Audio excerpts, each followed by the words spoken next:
Hello my friends, welcome to another episode of Daily Math, and here we have a geometry problem. We have a 30, 60, 90 right triangle with the hypotenuse 4, and then we have two angle bisectors. We want to find the length of this orange segment. It's not that easy, but I'm sure you can do it, so make sure to give it a try before watching the solution. Good luck. So if you all my friends excuse me, I'm gonna use a lot of trigonometry here. Maybe you can find another way, tell me in the comments, I'll be glad to know.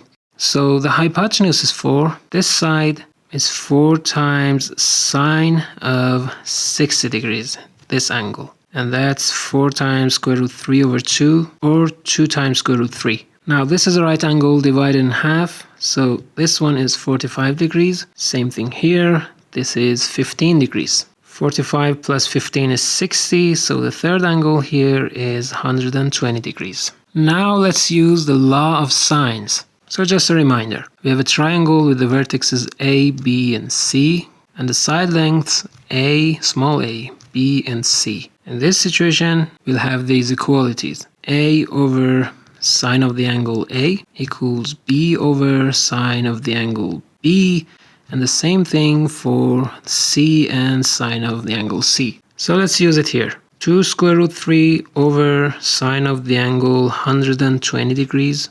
Let's call this orange part x. That's equal to x over the sine of the opposite angle, sine of 15 degrees. So is that a final answer? I don't think so, because we're not going to use calculator here. So let's find sine of 15 degrees and sine of 120 degrees. So we say goodbye to the diagram, and now it's time for pure trigonometry. There is one formula we're going to use here. Sine of a plus b is equal to sine of a times cosine of b plus cosine of a sine of b. This is a simple formula. Try to memorize it. It's really useful for you. So let's apply it. Sine of 120 degrees. We can write it as sine of 90 plus 30 degrees. I wrote this because we know the sine and cosine for 90 and 30 degrees. So this is equal to sine of 90 degrees times cosine 30 degrees plus cosine 90 degrees times sine 30 degrees.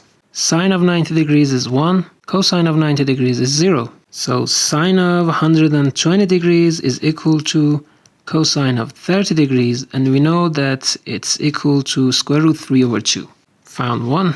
Now let's go for this one. Sine of 15 degrees. Let's write it as sine of 45 degrees minus 30 degrees. Don't worry, it's just the same.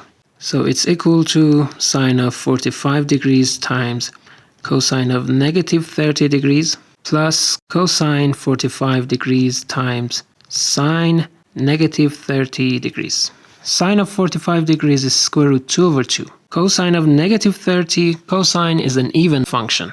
So that's equal to cosine of 30 degrees. That's square root 3 over 2. Cosine of 45 degrees, that's also square root 2 over 2. Same as the sine, and sine of negative 30. The function sine is an odd function, so that's equal to negative sine of 30, that's 1/2. So sine of 15 degrees is equal to square root 6 over 4 minus square root 2 over 4. Or let's say square root 6 minus square root 2 over 4. Now let's replace this in the equation that we had. So here, 2 times square root 3 over sine of 120, that's square root 3 over 2, equals to x. What was x? The orange segment in the diagram that we had, and erased it for some reason. Maybe we needed more space. That divided by sine of 15 degrees, square root 6 minus square root 2 divided by 4. So this cancels out this, and this one comes up here times 2, it will become 4, and then cross multiply x as square root 6 minus square root 2 over 4 times 4. So x is square root 6 minus square root 2. You may have found the other variations for this because this is not the only way to express it. So let's just say 4 times sine of 15 degrees or 1.03527 and so on. So that's it for this video. See all my friends in the next one. Till then, take care. Goodbye.